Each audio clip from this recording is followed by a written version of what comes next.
இது news first prime time sunrise. வணக்கம். இது நியூஸ் ஃபர்ஸ்டின் காலை நேர பிரதான செய்தி. உங்களுடன் இணைந்து கொள்ளும் நான் சந்திரிகா ஆறுமுகம். இன்றைய விரிவான செய்திகளுக்கு செல்லும் முன்னர் முதலில் தலைப்புச் செய்திகள். இலங்கையின் 67வது சுதந்திர தினம் இன்று. சுதந்திர தின கொண்டாட்டத்துக்காக அனைத்து ஏற்பாடுகளும் பூர்த்தி. நாட்டில் உள்ள அனைத்து இனத்தவர்களையும் சேர்ந்த தலைவர்கள் சகோதரத்துவத்துடன் தாய்நாட்டின் சுதந்திரத்துக்கு தலைமைத்துவம் கொடுத்துள்ளதாக ஜனாதிபதி மைத்ரிபால சிறிசேன தெரிவிப்பு. சுதந்திர தினத்தை முன்னிட்டு சிறை கைதிகள் பலருக்கு பொது மன்னிப்பு வழங்கப்பட்டுள்ளதாக சிறைச்சாலைகள் ஆணையாளர் நாயகம் அறிவிப்பு.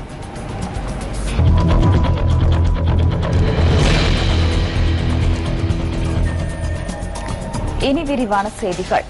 இலங்கையின் 67வது சுதந்திர தினம் என்றாகும். சுதந்திர தினத்தை முன்னிட்டு ஏற்பாடு செய்யப்பட்டுள்ள பிரதான வைபவம் ஜனாதிபதி மைத்ரிபால சிறிசேன தலைமையில் ஸ்ரீ ஜெயவர்தனபுர கோட்டை பாராளுமன்ற திடலில் இன்று காலை 8:30க்கு ஆரம்பமாக உள்ளது. ஸ்ரீ ஜெயவர்தனபுர கோட்டை பாராளுமன்ற திடலில் நடைபெறவுள்ள சுதந்திர தின வைபவத்துக்கான அனைத்து ஏற்பாடுகளும் பூர்த்தி செய்யப்பட்டுள்ளன. சுதந்திர தின வைபவத்தை முன்னிட்டு விசேட பாதுகாப்பு திட்டம் ஒன்று முன்னெடுக்கப்பட்டுள்ளது. சுதந்திர தின கடமைகளுக்காக சுமார் 3000 போலீசாரை ஈடுபடுத்துவதற்கு நடவடிக்கை எடுக்கப்பட்டுள்ளது. பாதுகாப்பு மற்றும் வாகன போக்குவரத்து கடமைகளுக்காக போலீசாரை ஈடுபடுத்த உள்ளதாக போலீஸ் ஊடக பேச்சாளர் சிரேஷ்ட போலீஸ் அத்தியட்சகர் அஜித் ரோகன தெரிவிக்கின்றார். இம்முறை சுதந்திர தின வைபவத்தின் போது அணிவகுப்பு மரியாதையில் 5000 பாதுகாப்பு பிரிவு உறுப்பினர்கள் ஈடுபடுத்தப்பட உள்ளதாக பாதுகாப்பு அமைச்சு குறிப்பிடுகின்றது.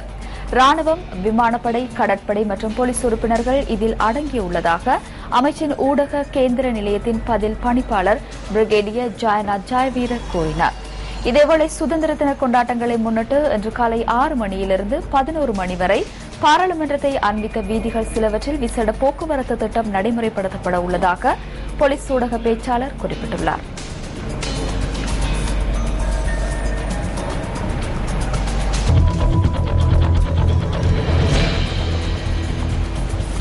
சுமார் 2600 ஆண்டுகள் பழமை வாய்ந்த வரலாற்றை கொண்ட இலங்கை திருநாட்டின் 67வது சுதந்திர தினம் என்றாகும். அது தொடர்பான ஒரு சிறிய பார்வை அடுத்து.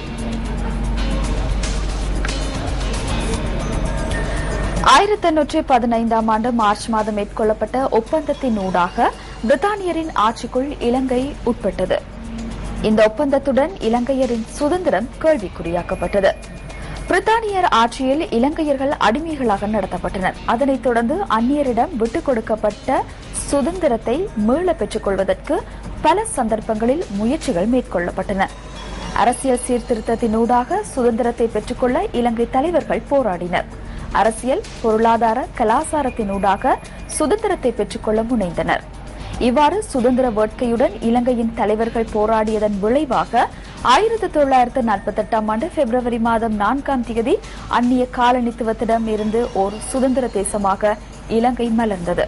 இருந்தபோதிலும் நாட்டில் ஏற்பட்ட உள்ளக ரீதியான அசாதாரண சூழ்நிலையால் சில தசாப்தங்கள் மக்களின் வாழ்க்கை முடக்கப்பட்டிருந்தமை நினைவு கூறத்தக்கது. எவ்வாறாயினும் இலங்கையில் மேற்கொள்ளப்பட்ட ஆட்சியாளர்களின் நடவடிக்கையால் இன்று நாட்டு மக்கள் சுயாதீனமாக வாழ்வதற்கு வழி ஏற்படுத்திக் கொடுக்கப்பட்டுள்ளது.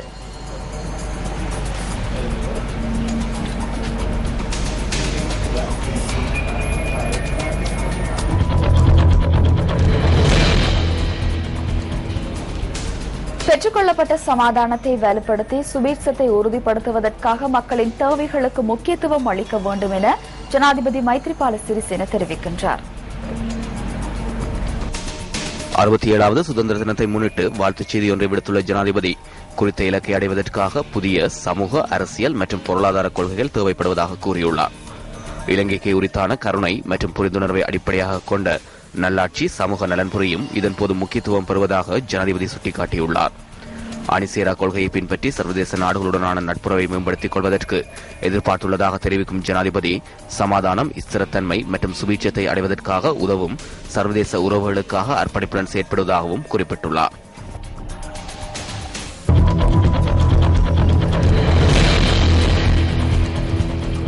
நாகரிகமான அரசியல் கலாச்சாரம் உதயமாக்கிக் கொண்டிருக்கும் சந்தர்ப்பத்திலேயே இம்முறை சுதந்திர தினம் கொண்டாடப்படுவதாக பிரதமர் ரணில் விக்ரமசிங்க தெரிவிக்கின்றார். இலங்கையின் முதலாவது பிரதமர் தேசப்பிதா டி.எஸ். சேனநாயக்க சுதந்திர போராட்டத்திற்கு இனங்களுக்கிடையிலான ஒற்றுமை மற்றும் நல்லிணக்கத்தினையே பிரதான கருவியாக பயன்படுத்தியதாகவும் பிரதமர் தமது வாழ்த்துச் செய்தியில் குறிப்பிட்டுள்ளார்.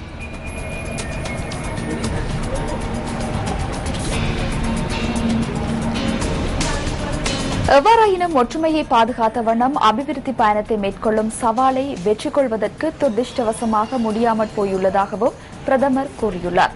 இனங்களுக்கு இடையிலான ஒற்றுமை மற்றும் நல்லிணக்கத்தை பாதுகாத்து அபிவிருத்தி பயணத்தை முன்னெடுப்பதற்கான சிறந்த சந்தர்ப்பம் ஒன்று மீண்டும் இலங்கைக்கு கிடைத்துள்ளதாக பிரதமர் ரணில் விக்ரமசிங்க தெரிவித்துள்ளார்.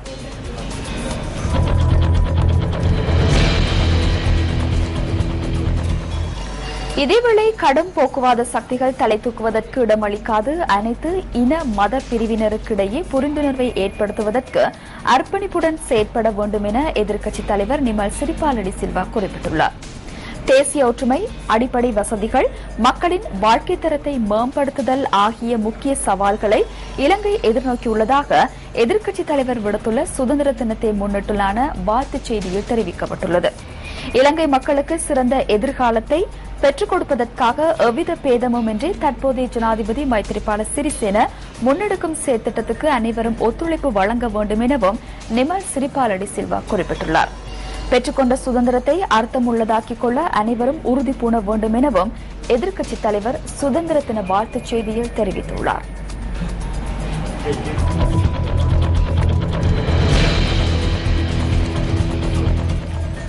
சுதந்திர தினத்தை முன்னிட்டு சிறை கைதிகள் பலருக்கு பொது மன்னிப்பு வழங்கப்பட்டுள்ளது. அபராதத்தை செலுத்த முடியாதுள்ள கைதிகள் மற்றும் 75 வயதுக்கு மேற்பட்ட கைதிகளுக்கே பொது மன்னிப்பு கிடைத்துள்ளதாக சிறைச்சாலைகள் ஆணையாளர் நாயகம் சந்திரரத்ன பல்லேகம தெரிவித்துள்ளார். இதனைத் தவிர சிறைச்சாலைகளில் சிறை தண்டனை அனுபவித்து வரும் அனைத்து கைதிகளுக்கும் 1 வருட சிறைவாசத்துக்கு 1 வாரம் என்ற அடிப்படையில் மன்னிப்பு வழங்கவும் தீர்மானிக்கப்பட்டுள்ளதாக அவர் கூறியுள்ளார். எவ்வாறாயினும் தெரிவு செய்யப்பட்ட 30 விடயங்களுடன் தொடர்பில்லாத குற்றங்களை இழைத்த கைதிகளுக்கு மாத்திரமே நாளை பொது மன்னிப்பு வழங்கப்பட உள்ளதாக சிறைச்சாலைகள் ஆணையாளர் நாயகம் தெரிவித்துள்ளார். இதேவேளை சுதந்திர தினத்தை முன்னிட்டு அனைத்து சிறைச்சாலைகளிலும் கைதிகளை பார்வையிட உறவினர்களுக்கு அனுமதி வழங்கப்பட்டுள்ளது. கைதிகளை பார்வையிட வரும் உறவினர்கள் தங்களுக்கு வேண்டிய உணவு வகைகளை எடுத்து செல்ல முடியும் என அறிவிக்கப்பட்டுள்ளது. இதற்கு முன்னர் உறவினர்கள் மட்டுப்படுத்தப்பட்ட சில உணவு வகைகளையே கைதிகளின் உறவினர்கள் எடுத்து செல்ல சந்தர்ப்பம் அளிக்கப்பட்டிருந்ததாக சிறைச்சாலைகள் ஆணையாளர் நாயகம் குறிப்பிடுகின்றார். இன்றைய தினம் கைதிகள் தமது உறவினர்களை பார்வையிடுவதற்காக 15 நிமிடங்கள் வழங்கப்படும் என்றும் அவர் மேலும் கூறியுள்ளார்.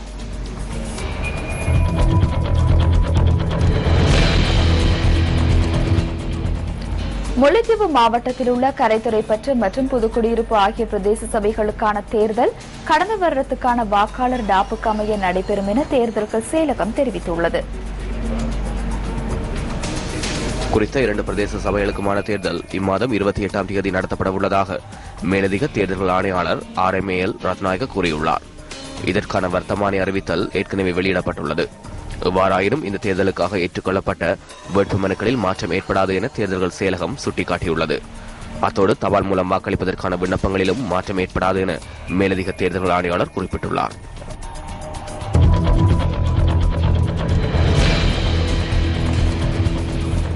குறைக்கப்பட்ட பஸ் கட்டணத்துக்கு அமைவாக பயணிகளிடம் பணம் அறவிடாத சாரதி மற்றும் நடத்துனர்கள் தொடர்பில் 54 முறைப்பாடுகள் கிடைத்துள்ளதாக தேசிய போக்குவரத்து ஆணைக்குழு தெரிவித்துள்ளது. பஸ் கட்டணம் தொடர்பில் கிடைத்துள்ள முறைப்பாடுகள் தொடர்பில் விசாரணைகள் ஆரம்பிக்கப்பட்டுள்ளதாக தேசிய போக்குவரத்து ஆணைக்குழுவின் பதில் தலைவர் JM திலகரட்ன தெரிவித்துள்ளார். விசாரணைகளின் நிமித்தம் சம்பந்தப்பட்ட சாரதிகள் மற்றும் நடத்துனர்களை ஆணைக்குழுவிற்கு அழைக்க உள்ளதாகவும் அவர் குறிப்பிட்டுள்ளார். 0112595555 என்ற இலக்கத்தினூடாக குறைக்கப்பட்டுள்ள பஸ் கட்டணத்திற்கு அமைவாக கட்டணங்கள் அறவிடப்படாமை குறித்து முறைப்பாடுகளை தெரிவிக்க முடியும் எனவும் ஆணைக்குழுவின் பதில் தலைவர் JM திலகரட்ன சுட்டிக்காட்டியுள்ளார்.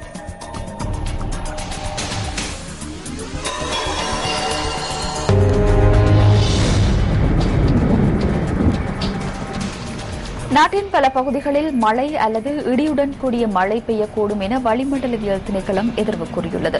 இன்றைய வானிலை தொடர்பான தகவல்களை அறிந்து கொள்வதற்காக வளிமண்டலவியல் திணைக்களத்தின் வானிலை அதிகாரி முகமது சாலிஹினுடன் தொடர்பினை ஏற்படுத்துகின்றோம்.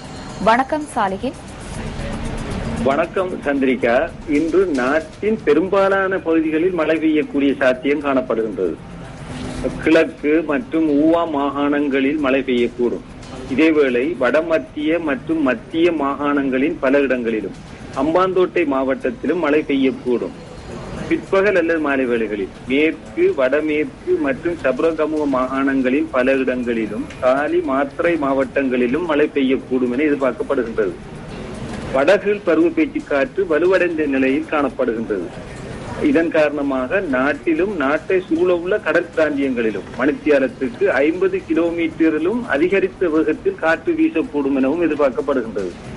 கடற்பிராந்தியங்களை பொறுத்தவரையில் காங்கேசன்துறை தொடக்கம் திருகோணமலை, பொத்துவில் ஊடாக கம்மாந்தோட்டை வரையான கரையோரத்துக்கு அப்பாலுள்ள கடல் பிரதேசங்களில் மழை அல்லது இடியுடன் கூடிய மழை பெய்யக்கூடும்.